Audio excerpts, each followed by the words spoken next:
Assalamualaikum warahmatullahi wabarakatuh. Shalom, Om Swastiastu, Namo Buddhaya. Salam kebajikan dan salam sejahtera untuk kita semua. Yang pertama-tama yang kami hormati Ibu Riza Husniyah, SST, selaku dosen pengampu dari mata kuliah Etika Bisnis dan Profesi. Di sini izinkan kami dari kelompok 4 untuk mempresentasikan materi terkait Corporate Social Responsibility atau yang biasa kita kenal dengan CSR. Nah, sebelum kita masuk ke materi yang lebih inti, izinkan saya untuk memperkenalkan terlebih dahulu siapa aja sih anggota dari kelompok 4 ini. Karena seperti kata pepatah yang biasa kita dengar, tak kenal maka tak sayang. Nah, di sini kami beranggotakan 3 orang, yaitu ada rekan Ismahani Azahra dengan NIM 4122011043, kemudian ada rekan Imam Muhammad Ahsin dengan NIM 4122011051, dan yang terakhir ada saya sendiri, Eni Adeka Putri dengan NIM 4122201060. Nah, itu dia tadi anggota dari kelompok 4. Selanjutnya, teman-teman pasti pada penasaran kan, apa sih itu CSR? Nah, baik. Jadi CSR atau Corporate Social Responsibility atau tanggung jawab sosial perusahaan ini merupakan suatu konsep di mana perusahaan ini memiliki tanggung jawab untuk tidak hanya pada pemegang sahamnya atau investor, namun juga pada stakeholder lainnya seperti karyawan, pelanggan, komunitas, lingkungan, dan pemerintah. Ini berarti perusahaan ini diharapkan untuk beroperasi dengan cara yang lebih etis dan bertanggung jawab, serta memberikan kontribusi positif bagi masyarakat dan lingkungan sekitar. Nah, setelah udah tahu nih, kan apa itu ya CSR? Pasti kita pengen tahu juga kan, kenapa sih CSR ini penting untuk perusahaan, terus juga jenis-jenis CSR itu apa, dan lain sebagainya terkait CSR. Nah, materi selanjutnya ini akan dipresentasikan nih oleh teman kelompok lainnya. Kepada teman-teman, saya persilahkan. Baik, terima kasih atas kesempatannya. Di sini izinkan saya menjelaskan kenapa CSR itu penting. Nah, di sini ada 3 poin nih, kenapa CSR itu penting. Yang pertama itu ada brand awareness. Karena dengan adanya CSR, itu dapat meningkatkan brand awareness suatu perusahaan. Terus selanjutnya yang kedua itu meningkatkan kesejahteraan sekitar. Nah, CSR ini juga dapat meningkatkan kesejahteraan sekitar di perusahaan. Nah, jadi yang poin terakhir itu adalah menjalin hubungan baik dengan relasi. Nah, konsep CSR itu melibatkan berbagai pihak, baik konsumen, karyawan, investor, komunitas dari segala aspek perusahaan. Jadi, dapat kita simpulkan bahwa Corporate Social Responsibility atau CSR adalah komitmen perusahaan untuk memberikan kontribusi jangka panjang terhadap satu isu tertentu di masyarakat atau lingkungan untuk dapat menciptakan lingkungan yang lebih baik. Kontribusi dari perusahaan ini bisa berupa banyak hal, misalnya bantuan dana, bantuan tenaga ahli dari perusahaan, dan bantuan berupa barang ataupun yang lainnya. Selanjutnya kita akan membahas jenis-jenis CSR. Nah, yang pertama itu ada rehabilitasi akun. CSR ini bersifat wajib bagi perusahaan yang aktivitas bisnisnya berkaitan dengan sumber daya alam. Jadi salah satu program yang banyak dilakukan perusahaan adalah rehabilitasi alam. Beberapa kegiatan yang biasanya dilakukan antara lain reboisasi, hibah bibit tanaman produktif, dan penanaman bakau. Kegiatan rehabilitasi alam ini wajar saja dilakukan mengingat perusahaan memiliki tanggung jawab besar atas kelestarian alam, apalagi bila aktivitas bisnis perusahaan menghasilkan limbah. Nah, jenis yang kedua itu ada pengolahan limbah ramah lingkungan. Contoh CSR yang biasa dilakukan perusahaan berikutnya adalah mengolah limbah dengan ramah lingkungan. Dengan pengolahan ini diharapkan dapat meminimalisir toksisitas limbah, sehingga limbah tidak menimbulkan kerusakan ekosistem.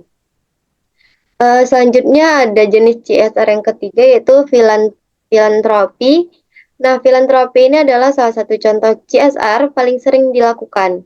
Kegiatan ini merupakan aktivitas kemanusiaan dengan menolong orang yang membutuhkan. Bentuknya beragam melalui donasi, membuka kampung wirausaha, bantuan dan UMKM, atau sebagainya. Jenis yang keempat yaitu kegiatan volunteering. Melakukan kegiatan volunteering juga bisa menjadi salah satu contoh CSR, baik itu dilakukan secara rutin atau insidental. Program volunteering misalnya mengirimkan tenaga medis ke daerah terpencil atau tenaga relawan saat bencana. Nah, selanjutnya ini kita masuk ke poin pembahasan triple bottom line atau TBL dan lingkungan berkelanjutan. Jadi, konsep TBL ini menegaskan bahwa dalam menjalankan operasional perusahaan, selain mengejar profit, perusahaan juga harus dapat berkontribusi untuk masyarakat dan berperan aktif dalam menjaga lingkungan. Salah satu implementasi konsep TBL diwujudkan dalam program CSR. Program CSR merupakan tanggung jawab sosial perusahaan yang diharapkan dapat memberikan manfaat positif untuk komunitas sekitar perusahaan maupun masyarakat secara luas. Selain itu, pelaksanaan CSR juga diatur dalam Undang-Undang Perseroan Terbatas Nomor 40 Tahun 2007 yang menyatakan bahwa perseroan memiliki kewajiban untuk melaksanakan tanggung jawab sosial dan lingkungan yang dianggarkan dapat diperhitungkan sebagai biaya pelaksanaannya yang dilakukan dengan memperhatikan kepatutan dan kewajaran. Selanjutnya, TBL merupakan unsur penting yang harus diperhatikan oleh perusahaan. TBL dapat menjadi tolak ukur perusahaan dengan tidak hanya memperhatikan sisi ekonomi, namun juga dampak yang ditimbulkan baik positif maupun negatif terhadap sosial dan lingkungan. Konsep TBL juga memiliki keterkaitan dengan konsep Trihita Karana. Perbedaannya terletak pada konsep TBL yang digunakan dalam dunia usaha, yang menjaga keseimbangan antara laba, masyarakat, dan lingkungan. Sedangkan Trihita Karana menjaga harmonisasi ketuhanan, masyarakat, dan lingkungan. Sehingga pada akhirnya adalah menjaga keseimbangan unsur-unsur tersebut untuk mencapai keberlanjutan. Mungkin sekian presentasi dari saya, selanjutnya akan dijelaskan oleh teman yang bertugas. Baik, nah, penerapan CSR pada berbagai industri dan bisnis. Ini ada berbagai macam industri yang menerapkan CSR dan jenisnya. Salah satunya yang pertama adalah industri minyak dan gas. Salah satu perusahaannya adalah Pertamina dengan program Pertamina Village. Program ini bertujuan untuk memberdayakan masyarakat di sekitar wilayah operasi Pertamina melalui berbagai kegiatan seperti pembangunan infrastruktur, pelatihan, keterampilan, dan bantuan modal usaha. Bukti dari program ini berhasil membina 62 desa binaan dengan 131 program yang berdampak pada peningkatan ekonomi masyarakat. Yang selanjutnya adalah industri perbankan. Nah, salah satu bank nasional BRI dengan program BRI Peduli, program ini berfokus pada bidang pendidikan dengan memberikan beasiswa kepada anak-anak pelaku UMKM yang terafiliasi dengan Desa Brilian. Bukti dari program ini telah memberikan beasiswa kepada 1.800 anak sehingga meningkatkan akses pendidikan bagi generasi muda. Selanjutnya adalah industri teknologi. Nah, perusahaan Google dengan program google.org, program ini mendukung berbagai inisiatif global seperti pengembangan teknologi untuk mengatasi perubahan iklim, mendukung pendidikan, dan mempromosikan demokrasi. Bukti dari program ini telah menginvestasikan miliaran dolar untuk program-program sosial dan lingkungan. Selanjutnya adalah dari industri F&B atau Food and Beverage. Salah satu dari perusahaan F&B yaitu Unilever dengan program Lifebuoy Hand Wash. Program ini bertujuan untuk meningkatkan kesadaran masyarakat tentang pentingnya mencuci tangan dengan sabun untuk mencegah penyakit. Bukti dari program ini telah menjangkau jutaan orang di seluruh dunia dan berkontribusi pada penurunan angka penyakit diare. Selanjutnya adalah hasil riset tentang hubungan CSR dan kinerja perusahaan.